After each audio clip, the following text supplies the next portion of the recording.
Unacademy. Let's crack it. तो interview में कई लोग पीछे रह जाते हैं और इंटरव्यू में भी काफ़ी सारे पार्ट्स होते हैं, तो उसके लिए आपने कैसे प्रिपेयर किया? What was your preparation for your interview? How did the GD go and how were the other steps of it? क्या क्या एक्सपीरियंस था, प्लीज़ पूरा शेयर करिए। मैंने लास्ट ईयर IBPS PO का दिया था, SBI PO का दिया था, दोनों के इंटरव्यूज़ दिए थे। मैंने एक्चुअली मेरी सबसे बड़ी गलती यही थी, लोगों का कॉन्फिडेंस लैक होता है, मेरे पास ओवर कॉन्फिडेंस था। मैं वहाँ पे जाके नर्वस ही नहीं हो रही थी, मेरे पास ऐसा था कि नहीं हो जाएगा, लेकिन प्रिपरेशन नहीं थी। उस टाइम ऐसा था कि मेरे पास इंटरव्यू की प्रिपरेशन नहीं थी। जो करंट अफेयर एक बार मेंस क्लियर हो गया, उसके बाद इंसान करंट अफेयर नहीं पढ़ता है। ये जो कैजुअलिटी है ना, ये आ जाती है कि लोग कैजुअल कर तो लिया ही है, हाँ। याद तो है, हो जाएगा, हाँ। ऐसा क्या पूछ लेंगे। और एक माइंड में एक बात ये भी है कि वहाँ पे नॉलेज चेक नहीं होती। ये लोगों के माइंड में डाल दिया जाता है कि नॉलेज चेक नहीं होती, बट ऐसा कुछ नहीं है। वहाँ सब चेक होता है, ओवरऑल आप कैसे हो वो चेक होता है। तो इसीलिए हर एक चीज़, जो सेकंड अटेम्प्ट था मेरा IBPS PO के इंटरव्यू का, पिछला अटेम्प्ट और इस वाले अटेम्प्ट में, तो मैंने पूरा ये देखा कि कहाँ कहाँ मैंने क्या नहीं करा। मैंने CA नहीं पढ़ी, मैंने फिर CA पढ़ी अच्छे से। न्यूज़पेपर थरली, न्यूज़पेपर रीडिंग ना मैम बहुत इंपॉर्टेंट है।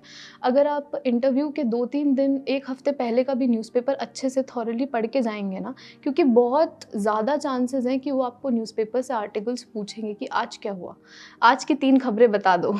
ऐसा वो बोलेंगे ही बोलेंगे, क्योंकि मैंने बताया बैंकिंग सेक्टर में रीडिंग बहुत इंपॉर्टेंट है। इनफैक्ट जब मेरा IBPS PO का फर्स्ट इंटरव्यू था, उन्होंने मुझसे बहुत सारे क्वेश्चंस पूछे थे रिगार्डिंग रीडिंग। आप रीडिंग करते हो कि नहीं करते, आपकी हॉबी रीडिंग क्यों नहीं है? क्योंकि मेरी नहीं थी उस वक्त, तो वो बनानी पड़ी एग्जैक्टली। मैं बोल रही हूँ मैम, एडिटोरियल सेक्शंस मैंने पढ़े, स्टार्ट करे, ये सब बनानी ही पड़ी ताकि नेक्स्ट इंटरव्यू अच्छा जाए। जो मेरा फर्स्ट SBI PO का इंटरव्यू था, उसमें मैं नर्वस थी क्योंकि 1 अप्रैल को IBPS PO का रिजल्ट आ गया और उसमें नहीं हुआ। उसके बाद एक ही अपॉर्चुनिटी बची SBI PO की, उसके लिए प्रिपरेशन नहीं थी। तो मैं उसमें बहुत ज़्यादा नर्वस थी। तो मैं गई, रूम में गई, तो 4 पैनल मेंबर्स ऐसे बैठे हुए थे और सब एकदम फ्रस्ट्रेटेड। 6:30 बज चुके थे और बच्चे ख़त्म नहीं हो रहे थे। मैं सेकेंड क्लास थी, सारे फ्रस्ट्रेटेड। अब वो एक्सपेक्ट कर रहे होंगे कि अब कुछ अच्छा बोलेगी, एंटरटेन करेगी, और मैं कुछ नहीं बोल रही थी। मैंने क्या किया कि उन्होंने मुझसे ओवरऑल पर्सनालिटी का क्वेश्चन पूछा कि आप कहाँ से हो। तो मैम वो कंफर्टेबल बहुत कराते हैं आपको। At the start of the interview आपको बहुत कंफर्टेबल कराएंगे ताकि आप एकदम कंफर्टेबली बैठ जाओ, और फिर वो आप पे क्वेश्चंस फेंकेंगे एक के बाद एक। ठीक है, फर्स्ट SBI PO इंटरव्यू था मैम, तो उन्होंने मुझसे एक क्वेश्चन पूछा। एक सर थे जो ओवरऑल इंटरव्यू के लिए ओवरऑल पर्सनालिटी के क्वेश्चंस पूछ रहे थे, एक थे उन्होंने स्किप करा कि सर आप पूछिए GA के क्वेश्चंस। उन्होंने ऐसे ही बोला सर अब आप तो GA के क्वेश्चंस। तो उसमें उन्होंने मुझसे पूछा कि वर्ल्ड बैंक में अभी करंटली कौन इंडियन पर्सनालिटी गई है। तो मुझे नहीं आता था क्योंकि मैंने करंट अफेयर पढ़े नहीं। बहुत बेसिक क्वेश्चन है जो एक्चुअल न्यूज़ चैनल्स पे चलता रहता है, खबर होनी चाहिए, बिल्कुल, लेकिन नहीं थी उस वक्त।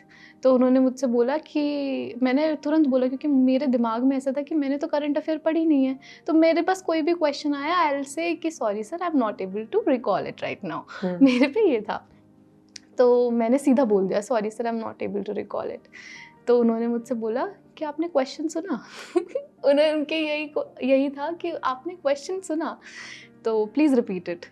उन्होंने मुझसे सीधा बोल दिया प्लीज़ रिपीट इट। यहाँ पे उनका फ्रस्ट्रेशन लेवल बढ़ चुका था क्योंकि आपने सुना नहीं था क्वेश्चन, सीधा जवाब दिया था।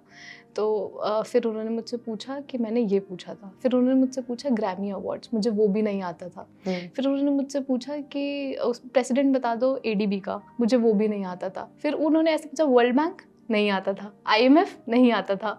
वो सर ऐसे सर पे हाथ रख के बैठ गए कि ठीक है नेक्स्ट पे। फिर जो तीसरे सर थे उन्होंने मुझसे पूछा फाइनेंशियल अवेयरनेस के questions.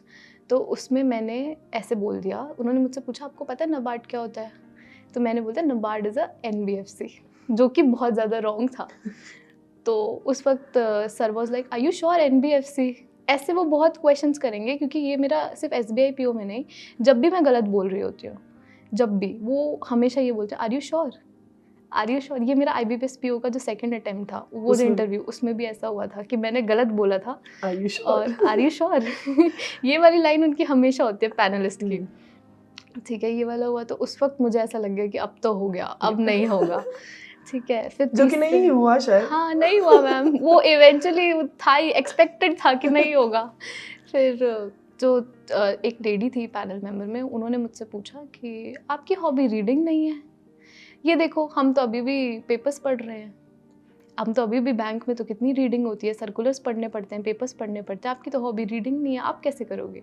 And I was so shocked, ये कहाँ से आ गया? अनएक्सपेक्टेड क्वेश्चंस आएंगे मैम इंटरव्यू में, और आपको फिर उस हिसाब से आंसर करना पड़ेगा। और ये कब होगा? जब आपकी पर्सनैलिटी डेवलप होगी through out preparation. Unacademy. Let's crack it.